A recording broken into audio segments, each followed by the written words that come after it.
Assalamualaikum warahmatullahi wabarakatuh.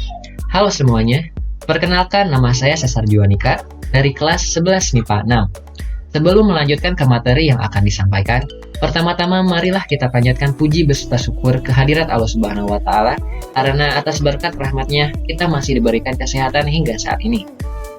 Tema atau judul yang akan disampaikan pada video pembelajaran ini adalah tentang karya tulis ilmiah. Karya ilmiah merupakan karya tulis yang isinya berusaha memaparkan suatu pembahasan secara ilmiah yang dilakukan oleh seorang penulis atau peneliti untuk memberitahukan sesuatu hal secara logis dan sistematis kepada para pembaca.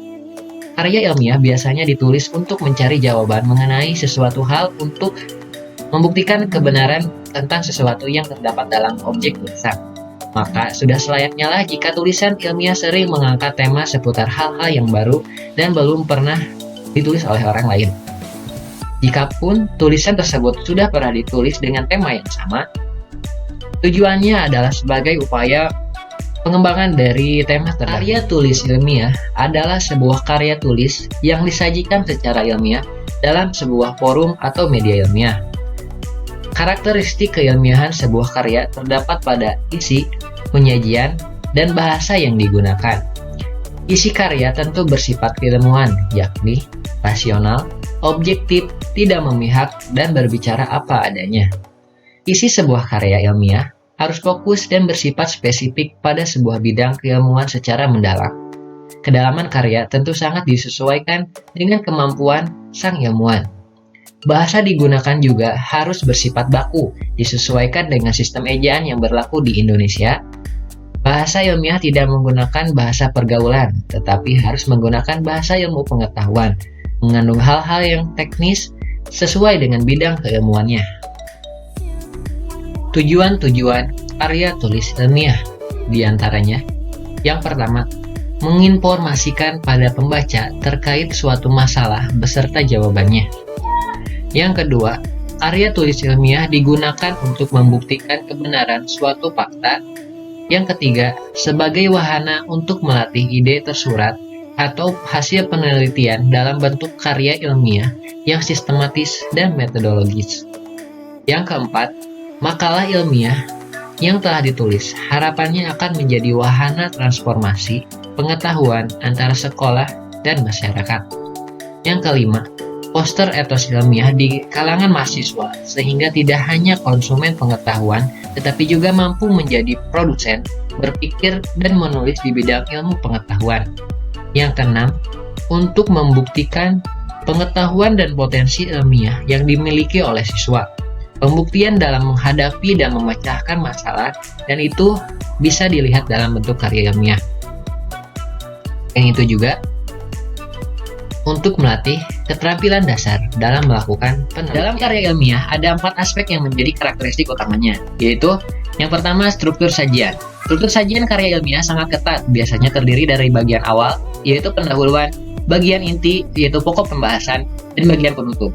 Bagian awal merupakan pengantar ke bagian inti, sedangkan inti merupakan sajian gagasan pokok yang ingin disampaikan yang dapat terdiri dari beberapa bab atau subtopik. Bagian penutup merupakan simpulan pokok pembahasan serta rekomendasi penulis tentang tindak lanjut gagasan tersebut. Nomor 2, komponen dan substansi. Komponen karya ilmiah bervariasi sesuai dengan jenisnya. Namun, semua karya ilmiah mengandung pendahuluan, bagian inti, penutup, dan daftar pustaka. Artikel ilmiah yang dimuat dalam jurnal mempersyaratkan adanya abstrak. Nomor 3, ada sikap penulis. Sikap penulis dalam karya ilmiah adalah objektif, yang disampaikan dengan menggunakan gaya bahasa impersonal, dengan menggunakan bentuk pasif tanpa menggunakan kata ganti orang pertama atau kedua. Nomor 4, yang terakhir yaitu penggunaan bahasa. Bahasa yang digunakan dalam karya ilmiah adalah bahasa baku yang tercermin dari pilihan kata atau istilah. Macam-macam karya tulis ilmiah. Yang pertama ada artikel. Artikel adalah tulisan lepas berisi opini seseorang yang mengupas tuntas suatu masalah tertentu yang sifatnya aktual dan kadang-kadang kontroversial dengan tujuan untuk memberitahu, mempengaruhi, meyakinkan, dan menghibur banyak pembaca.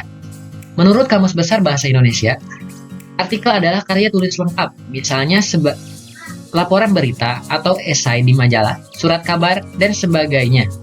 Artikel merupakan salah satu karya tulis yang paling sederhana. Selanjutnya ada makalah.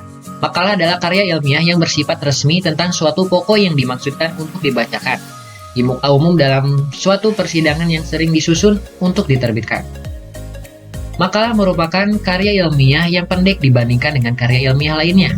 Orang membuat makalah biasanya karena tugas, permintaan, dan keinginan sendiri untuk dimuat pada suatu media cetak. Makalah sebenarnya hampir sama dengan artikel. Yang membedakannya hanya pada masalah.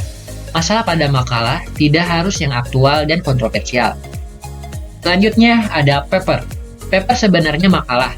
Yang membedakannya yaitu unsur dan tujuannya. Unsur paper lebih banyak dibandingkan makalah. Orang membuat paper biasanya untuk memenuhi tugas dari dosen dalam rangka mengetahui tingkat pengetahuan yang diperoleh oleh mahasiswa pada mata kuliah tertentu. Struktur karya tulis ilmiah. Suatu karya ilmiah biasanya memiliki 3 bagian di dalamnya. 1. Ada pendahuluan. Bagian pendahuluan berisikan dasar-dasar penelitian ilmiah yang dilakukan, masalah yang diangkat, dan mekanisme penyelesaian dari masalah itu. Yang kedua, ada isi dan pembahasan. Bagian isi dan pembahasan ini bisa terdiri dari 1 atau lebih bab. Jumlah bab pada bagian ini bergantung seberapa pelik pembedahan dan pembahasan dari bahan penelitian. Yang terakhir ada kesimpulan. Bagian kesimpulan berisikan kesimpulan dari hasil analisis pada bagian isi dan pembahasan. Kesimpulan yang disampaikan pada bagian ini berupa penjelasan singkat dan padat mengenai hasil analisis. Biasanya bagian ini hanya terdiri dari 1 bab. Kesimpulannya adalah, karya ilmiah adalah laporan tertulis dan dipublikasikan yang memaparkan hasil penelitian atau pengkajian yang telah dilakukan oleh seorang atau sebuah tim dengan memenuhi kaidah-kaidah dan etika keilmuan yang dikukuhkan dan ditaati oleh masyarakat keilmuan.